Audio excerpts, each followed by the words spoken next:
জনাব তারেক রহমান অতি সত্বর আমাদের মধ্যে ফিরে এসে নেতৃত্ব গ্রহণ করবে, এই প্রত্যাশা জাতীয়তাবাদীর নেতৃত্বে তিনি একমাত্র। এখন অনেকে বলে কেন আসছে না, আমি বলি যে তার উপরে এটা ছেড়ে দেওয়া ভালো।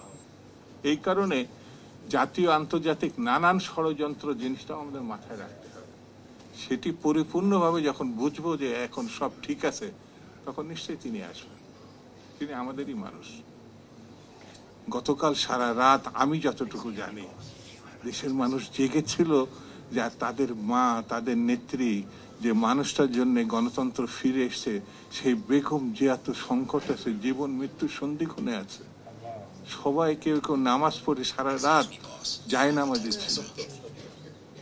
আমি যতটুকু জানি, কেন মৌলানা ভাসানীর প্রতি যে শ্রদ্ধা বেগম খালেদা জিয়া দেখিয়েছেন, সেই কারণে 9টি বছর তিনি রাস্তায় রাস্তায় গণতান্ত্রিক আন্দোলনের জন্য সাহসিকতার সঙ্গে লড়াই করেছেন।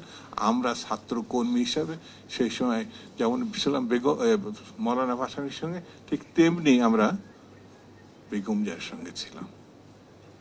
সেই কারণে আজকে গণতন্ত্র কিন্তু ফিরে আসার সম্ভাবনা দেখা দিয়েছে।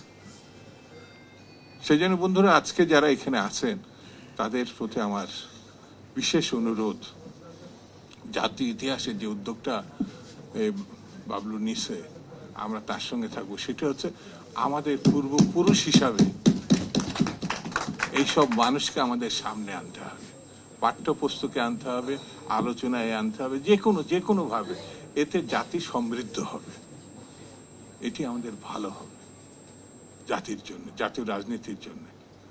আমি মৌলানা ভাসানীতে পূর্ণবার শ্রদ্ধা জানাই, আমি সেই জিয়ার প্রতি শ্রদ্ধা জানাই, আমি বেগম জিয়ার দীর্ঘায়ু কামনা করি।